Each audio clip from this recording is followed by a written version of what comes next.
Começamos agora uma viagem no tempo chamado Carnaval.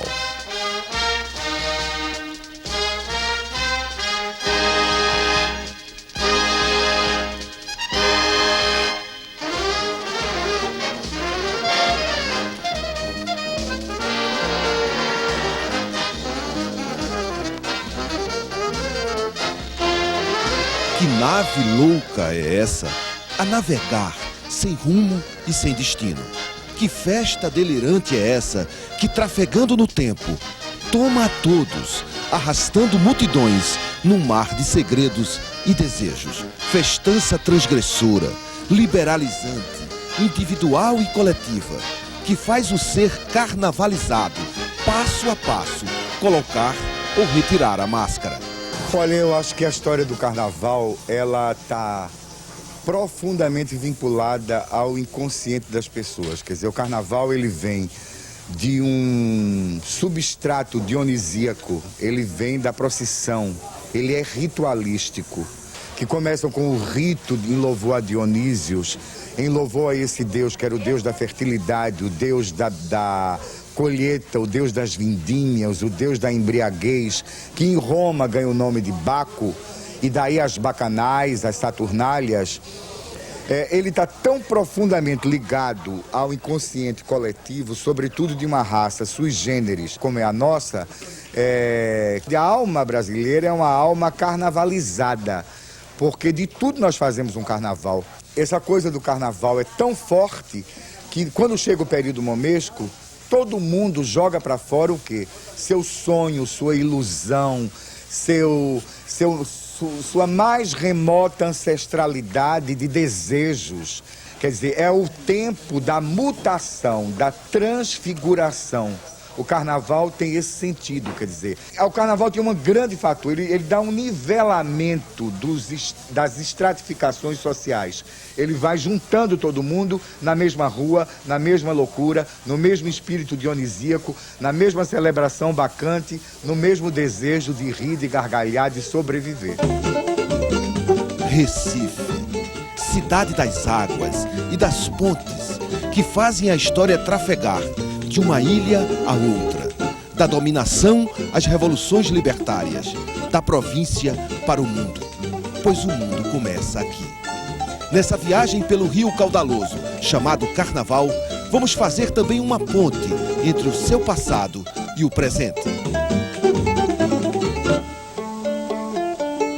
O Carnaval é uma festa muito antiga que está ligada ao calendário religioso católico. Então ela chega ao Brasil com os portugueses ainda no período da colônia.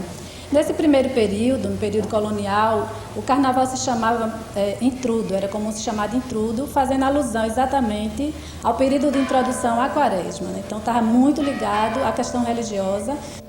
Nesse período do intrudo, não havia, o carnaval ele não se manifestava na forma de espetáculo, com músicas, danças, fantasias, máscaras, como a gente conhece hoje em dia.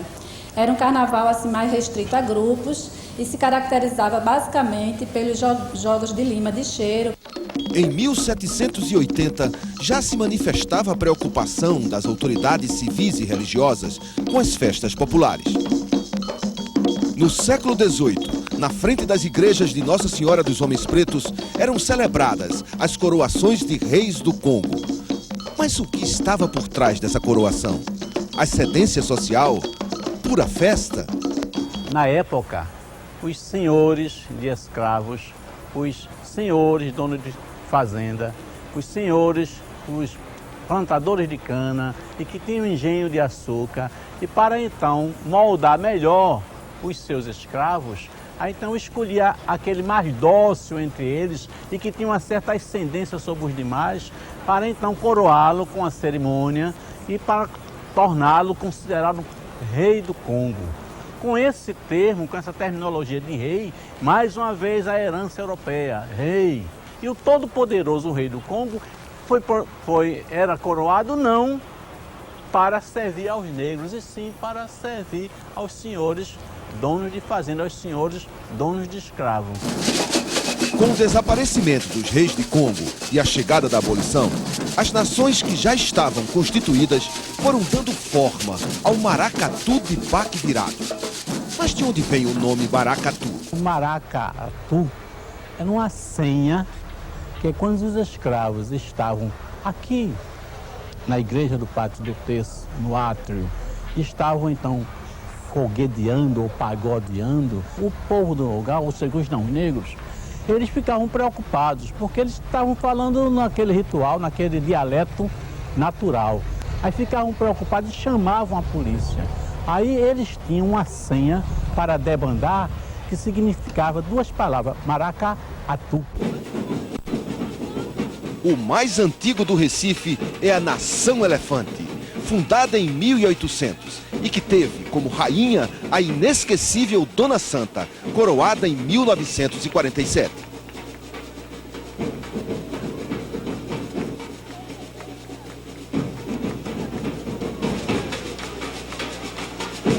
Em 1960, o jornalista Paulo Viana, grande amigo de Badia, mãe de santo e carnavalesca do bairro de São José, criou a Noite dos Tambores Silenciosos. Depois jamais, meu peito ainda sangra, meu pranto se ouve nos canaviais. A Madalena e a todos que passaram por aqui, pedimos a Deus e ao Santíssimo Sacramento. Os maracatus iam, como obrigação religiosa, simplesmente fazer reverência a Sinhaiaiá. Elas desciam dali, saíam do batente, chegavam na calçada, ia dançar e receber então o afago daquele estandarte. E então aquelas rainhas de maracatu e aquelas figuras da religiosidade africana, então iam também comemorar e reverenciar Sinhaiaiá. Essa reverência que eles faziam, a reverência daqueles escravos que morreram e não brincaram o carnaval.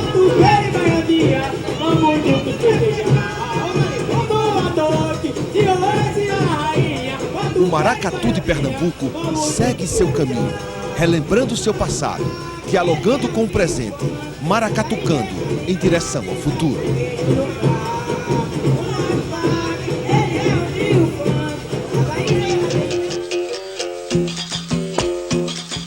Mas a contribuição do povo afrodescendente ao Carnaval de Pernambuco não ficou só no maracatu.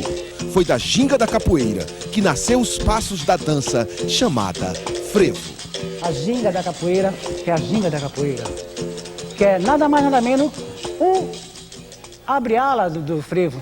Sai, vem, certo? A pernada do frevo, não é? É os ponteiros da capoeira, pá, gingou, aí pá. Aí você vai pro frevo, vai, sim, tá, tá. Aí vem todos esses aparatos do movimento ser transformado por necessidade, né? E de época também, para que a dança do frevo pudesse ter uma grande valia hoje. É um pouco resumida a história da passagem do capoeirista a o passista de hoje. O frevo, palavra exótica, tudo que é bom diz, exprime, é inigualável, sublime, termo raro, bom que dói. Vale por um dicionário, traduz delírio, festança, tudo salta, tudo dança, tudo come, tudo rói. Eu poderia dizer a vocês que conheci uma pessoa rara, aquela que deu o nome ao frevo, o jornalista Oswaldo Almeida. Agora, eu conheci quando eu tinha 10 anos e ele devia ter uns 80. E só depois meu pai, Valdemar de Oliveira, me disse que aquele fora o inventor da palavra frevo. Frevo que veio da corruptela do verbo ferver, oriundo dos tachos de mel que naquela época ferviam quando entravam em ebulição. E de tanto ferver, deram margem à corruptela que o povo lhe colocou, que foi a de frever. Frever, frevo. O frevo foi, portanto, uma coisa que veio da pena de Oswaldo Almeida, que escrevia sob o pseudônimo de Paula Judeu na imprensa do Recife. Frever, fervura, efervescência, frevioca, frevo.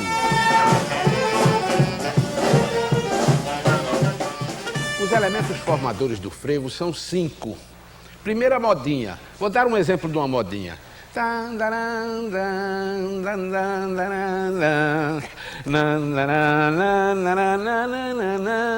Quem sabe de Carlos Gomes? Veja agora esse frevo.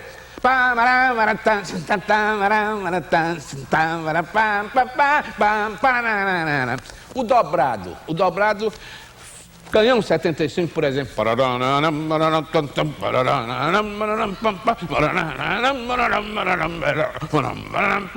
E vejam o frevo.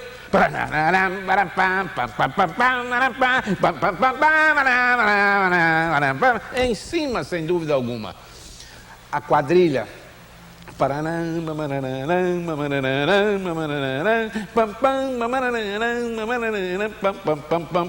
Muitos frevos.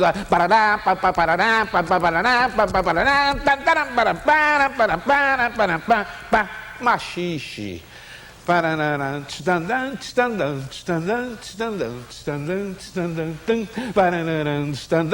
E como o frevo.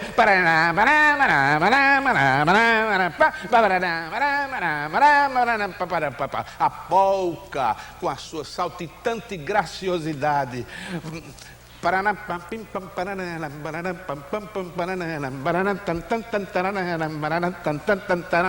Veja a segunda parte do frevo capenga de Eugênio Fabrício.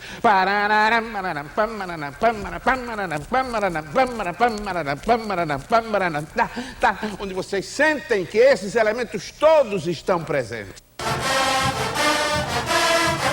Da mistura de ritmos e passos, nasceu o frevo pernambucano, filho legítimo de um povo chamado Brasil.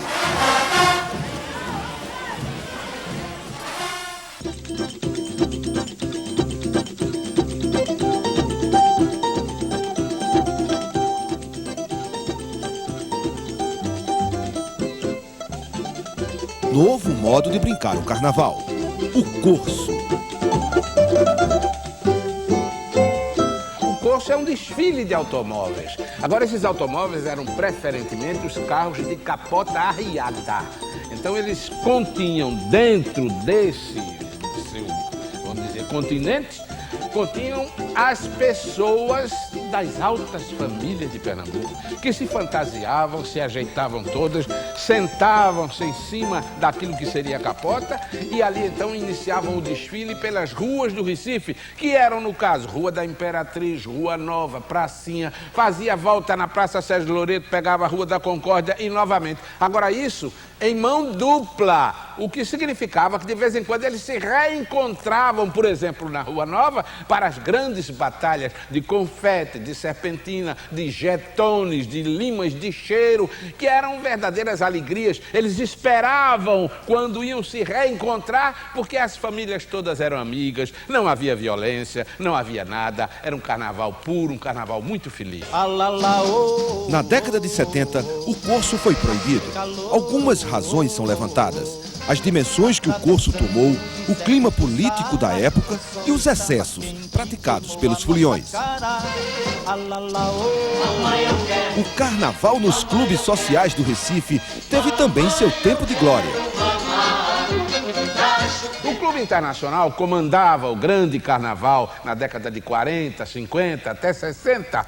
O Clube Português acompanhava de perto, mas havia outros, como por exemplo o Náutico, o Esporte, o Country Club, o Caxangá Golf, o Yacht Club, que também faziam seus bailes, o Cabanga Yacht Club, que inovou, inclusive, o carnaval começa no Cabanga, porque ele fazia o baile logo na sexta-feira.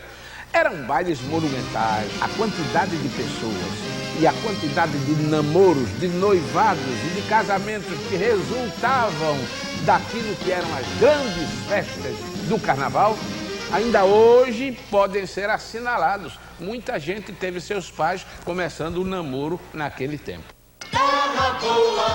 Mas nem sempre os que fizeram o frevo pernambucano tiveram o reconhecimento do seu trabalho e do seu talento. Coisas absurdas do carnaval pernambucano. Muitas vezes o maestro Nelson Ferreira deixou de tocar aqui em Recife. Vinham as orquestras do Sul para cá, para o Internacional, para o Português, para esses grandes clubes, Erlon Chaves, não sei o quê, Zacarias, essa turma aí, vinha para cá e o Nelson Ferreira ia tocar em Maceió, ia tocar em Aracaju. E o último carnaval, para não me prolongar muito, o último carnaval do mestre Nelson Ferreira foi na Bahia. Os baianos queriam ver o maestro Nelson Ferreira e sua orquestra. O carnaval de Pernambuco e o frevo se confundem. E não seriam o que são hoje sem o trabalho dos artistas, dos carnavalescos, dos músicos, dos compositores anônimos ou famosos. Pois são eles que fizeram e fazem o carnaval que tanto amamos. Foi numa casca de banana que eu pisei. Mas foi também na década de 70 que a classe média descobre o carnaval de Olinda. Tem nego beba aí, tem nego beba aí. Como num passe de mágica, Olinda das 7 colinas, das igrejas seculares, dos conventos e da fé, tem suas ruas estreitas, becos e vielas, tomadas por uma multidão que crescia a cada ano. Olinda se tornava o lugar síntese do carnaval de Pernambuco. Como um povo de alma, de natureza, de tradição brincante, de tradição folgazã, de tradição foliã, ele brinca o ano inteiro, quer dizer, ele tem essa dimensão de ser o brincante que se transmuta. Então, qualquer trapo, um pedaço de fita, um pedaço de estopa, você se torna um personagem que é criado e as pessoas incorporam, elas não estão apenas fantasiadas, elas estão vivenciando personagens no meio da rua, no meio da loucura. E isso é uma coisa de uma teatralidade que está diretamente vinculada ao espírito cênico, dramático e teatral dos nossos folguedos que permeiam as noites do ano inteiro de Pernambuco. Pelas ruas da cidade, milhares de pessoas disputam um lugar para ver as alegorias e os passistas de pitombeiras dos 4 cantos. E, é claro, cair no passo ao som da sua orquestra. Nós somos da pitombeira, não brincamos muito mal. Ao som dos clarins de Momo, o povo aclama com todo ardor o Clube Elefante, tradição do carnaval. O Flor da Lira, com seu lirismo contagiante, ao som da sua orquestra de pau e cordas, faz o povo relembrar os velhos carnavais no compasso dos frevos de bloco.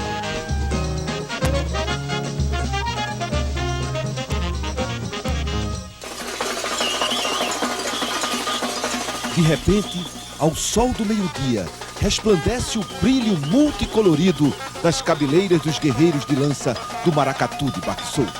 Com suas golas ricamente bordadas, com lantejoulas e pedrarias e suas lanças em punho, abrem caminho para o cortejo do rei e da rainha. À frente, o mestre canta loas, acompanhado pela orquestra de trombones.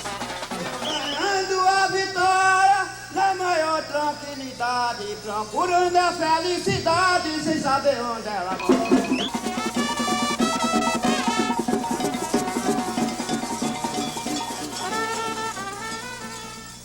Lá vem Cariri ali, com saco de pegar criança, pegando. Para os foliões que começam cedinho a folia, nada é mais fantástico do que ver subindo as ladeiras o Cariri. Com saco de pegar criança.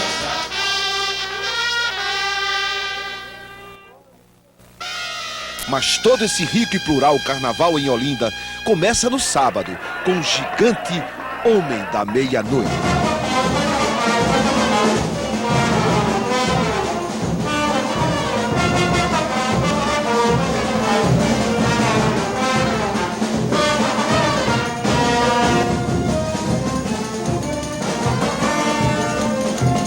O Homem da Meia-Noite é o patriarca. É o primeiro boneco que surgiu aqui em Olinda, né? Que surgiu e que deu origem a tantos outros, dando abertura para a grande população de bonecos gigantes, como o Capiba, que também transformou-se em boneco.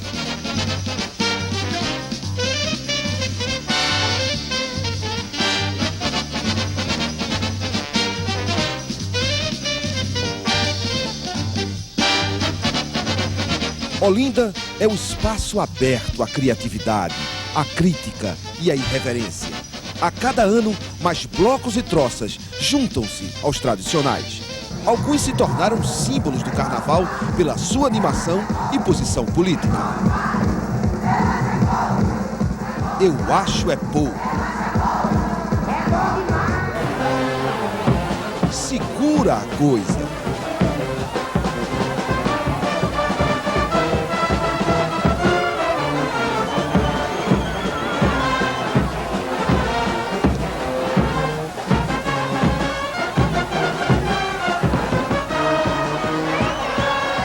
Cirola.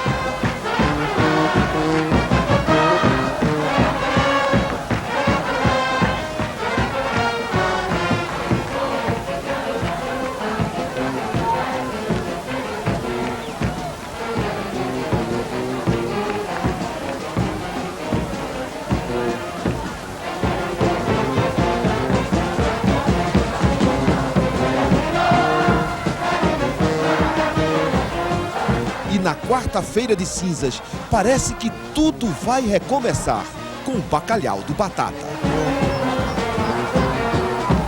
Carnaval de Olinda.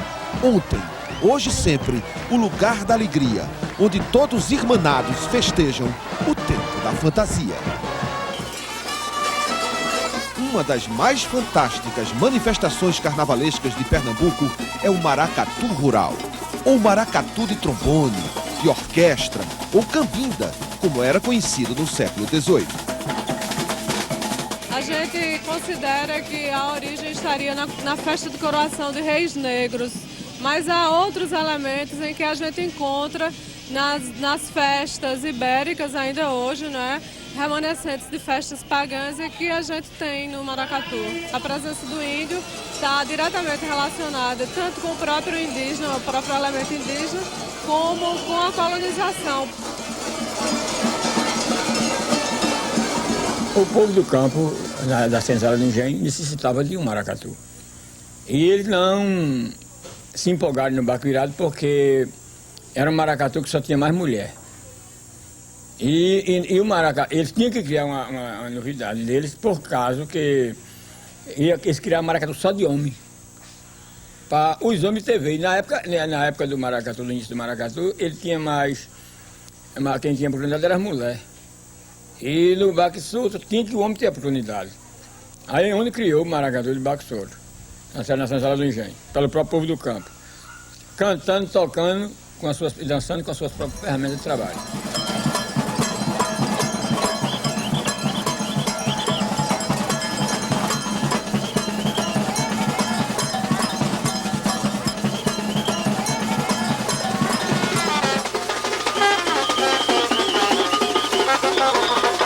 Os maracatus de baque solto estão localizados em maior número na zona da Mata Norte de Pernambuco.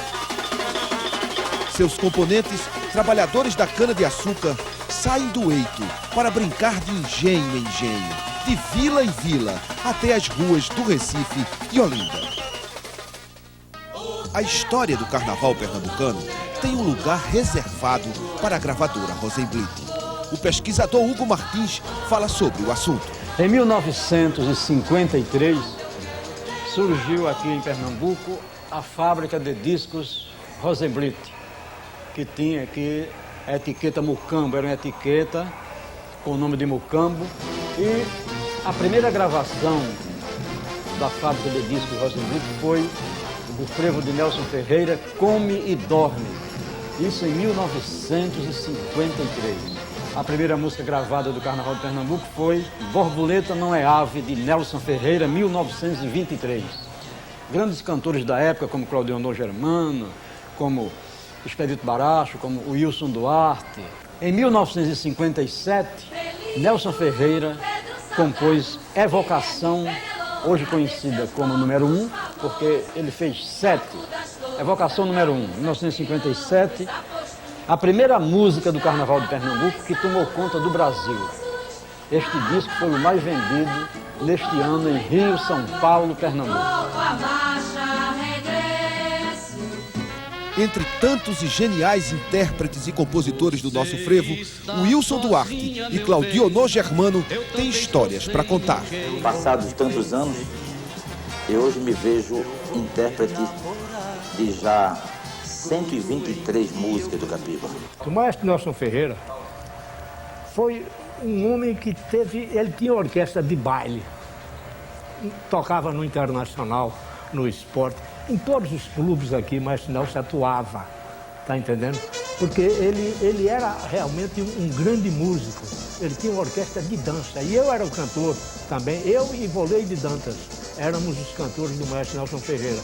Aonde eu fui apresentado, não quero que haja injustiça, por um grande músico aqui, muito amigo, Mário Mateus, foi quem me falou para o maestro Nelson Ferreira. Olha, Nelson, o Wilson Duarte está aí, coisa e tal, fiz, mas o maestro me convidou e desde esse tempo que eu fiquei atuando com o maestro Nelson Ferreira. E Nelson, recordando ele, a saudade, fazendo-nos recordar hoje também. Se estou ficando com a cabeça branca, não é velhice, não senhor. Foi muito talco de saudosos carnavais jogado em meus cabelos pelas mãos do meu amor. Salve Nelson Ferreira! Foi em pleno carnaval que eu encontrei você. E ao invés da Colombina, uma linda bailarina casou com Pierrot. Essa é uma música que eu adoro e é minha composição, de parceria com um amigo, Geraldo Gonçalves, irmão de um compositor pernambucano, José de Moraes. Eu estou muito feliz por ser entrevistado por vocês, por me dar essa oportunidade. Eu estava pensando que ia ficar ausente das câmeras por mais tempo, mas graças a Deus eu voltei a atuar. Estou feliz. Muito obrigado.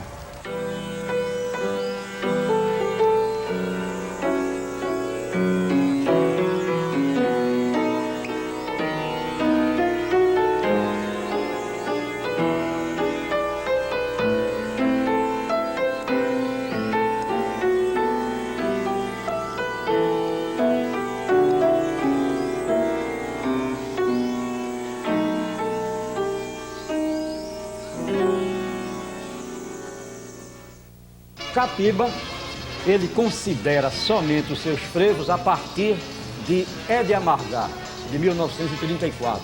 Antes ele fez frevo, mas ele não considera. O momento mais importante para mim foi quando eu nasci. A parteira abriu a porta do quarto e, pegando nas minhas pernas, disse, é macho.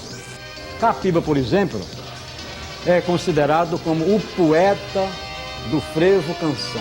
Ai, se eu tivesse quem me fizesse carinho, não levava a vida que eu levo sozinho. Ai, se eu tivesse. O frevo canção, ou frevo de bloco, como é mais conhecido, nasceu paralelamente com o surgimento dos blocos na década de 20. No entanto, a presença das orquestras de pau e cordas remonta ao século XIX, quando eram comuns os saraus e serenatas. A presença feminina nos lembra o grau de parentesco entre o bloco e o pastoril. É a sua participação nos cordões e no coro que explica por que a denominação Bloco Carnavalesco Misto, inscrito nos flabelos, antes do nome e da data da fundação. Reza a tradição que o flabelo deve ser conduzido como abre-alas, por uma pastorinha, com graça, leveza, comuns ao lirismo das fantasias e das letras do frevo de bloco. Que fenômeno é esse que faz o Recife enlouquecer? Que arrasta mais de 1 milhão de pessoas, transformando o centro da cidade e o rio Capibaribe num tufão de folia nunca visto no mundo. Essa magia do carnaval pernambucano se chama Galo da Madrugada. Vem moçada, carnaval começa no galo da madrugada. A noite já tem surgido, só clareia a cidade com seus raios de cristal. E o galo da madrugada já está na rua, saudando. Reunião lá na minha casa e que resolveu pensar nisso aí. Dali surgiu justamente uma ideia de fazer um bloco que fosse um bloco que a gente tivesse condições de botar. Faltava 14 dias do carnaval, então se tivesse possibilidade de estar indo na carnaval daquele ano, já em 78. Aí correu um livro, naquele tempo era Cruzeiro Novo, cada um botou 500 cruzeiros. E daí surgiu uma importância que a gente teve condições de, a princípio, contratar 12 figurantes numa orquestra. E daí começou a história do maior bloco do mundo. Hoje a gente está com 2 milhões na rua e a gente pode garantir a vocês que não é o propósito da gente ser grande, não. O propósito nosso era fazer um carnaval participação, estamos no Guinness desde 94. E é como eu disse a você, é fenômeno porque nunca foi o propósito de vaidade para número de foliões, não. Isso aconteceu normalmente. Os clubes de rua, tradição do carnaval, começaram a surgir no Recife em 1888. O primeiro a desfilar pelas ruas do Recife foi o Clube das Pás de Carvão, que reunia os carvoeiros que trabalhavam no porto do Recife.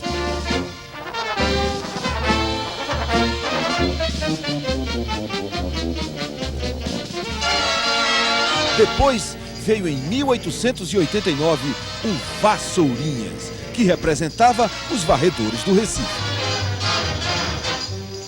No início da década de 70, com a destruição do bairro de São José, então o carnaval foi totalmente voltado para aquele pedaço de chão de 300 metros, com a destruição que Leonardo Dantas Silva chama de alucinação, né, por conta do entrão prefeito da cidade do Recife, Augusto Lucena.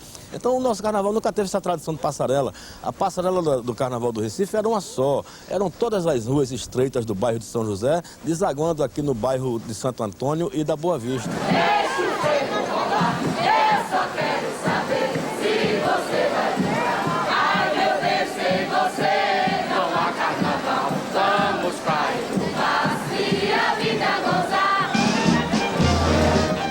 O desfile tem histórias que marcaram para sempre o carnaval.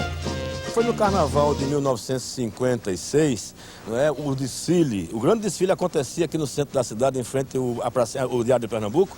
E neste ano, o Batutas de São José veio totalmente de chita.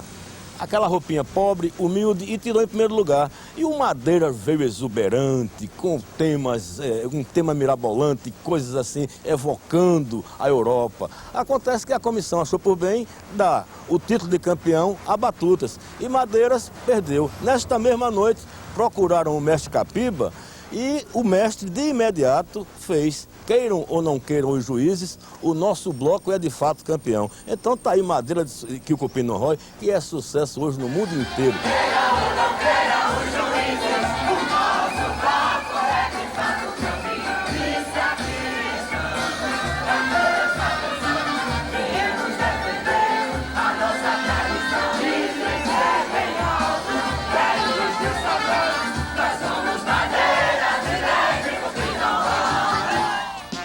O bairro de São José ainda mantém a tradição do carnaval de rua. O bairro de São José é assim, um bairro carnavalesco, um bairro que tem de tudo. Tem bloco das ilusões, tem bloco do Perrot, tem caboclinho. Realmente é um bairro que envolve o carnaval de Pernambuco, que muito pouco divulgado, o bairro de São José. Paticumbum, Purucundum, Recife tem samba no pé. O samba tem seu nascimento muito discutido. Alguns dizem que foi na Bahia, outros no Rio de Janeiro. E é claro que Pernambuco também advoga os seus direitos. O certo é que sem a contribuição do povo vindo de África, o samba não teria a cadência, a ginga, que tanto mexe com todos nós.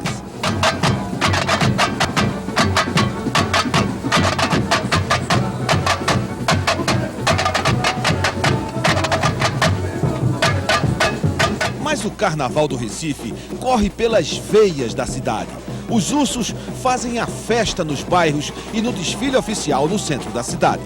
É de mão dada que nós vamos desfilar, mostrar nosso talento para o povo agradar. Dos outros anos fomos injustiçados. Prestem atenção, olha aí nosso jurado. Presença marcante no Carnaval de Pernambuco, o Caboclinho tem na sua composição reminiscências dos altos jesuítas, de catequese, uma forte presença religiosa de cultos semissecretos, somando-se a elementos da cultura negra. Sua orquestra é formada pela gaita, feita de taquara ou flautine, os caracachás e bombo. A tribo Carijós, fundada em 1897, e a Canidé, de 1899, são as mais antigas do Carnaval de Pernambuco. Salve o Caboclinho, símbolo do nosso carnaval. O bairro do Recife Antigo tornou-se o novo polo do carnaval. Pelas suas ruas e do Marco Zero desfilam maracatus, caboclinhos, blocos líricos e grandes shows são realizados.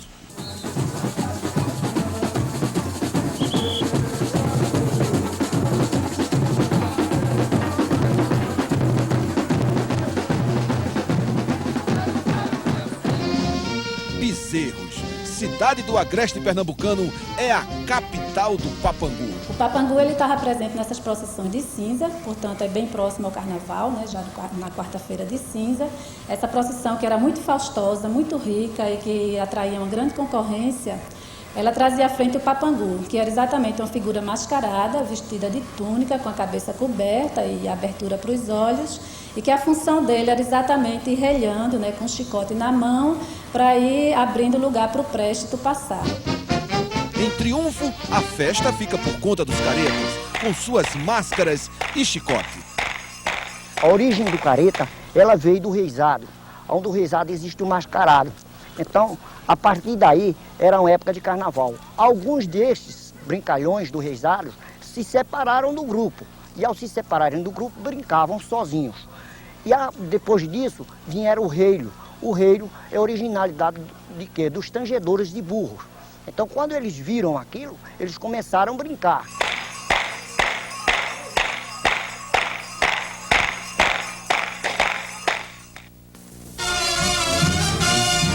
Assim é o nosso carnaval. Pelas lentes dos fotógrafos e cinegrafistas, podemos ter uma ideia da evolução do carnaval de 1927 até hoje. Nessa viagem pelos carnavais, no passo do tempo, poderemos buscar respostas, encontrar explicações, tecer conceitos. Mas o que encontraremos de verdade é a emoção e a certeza de que todos nós somos o carnaval. Carnavais no passo do tempo.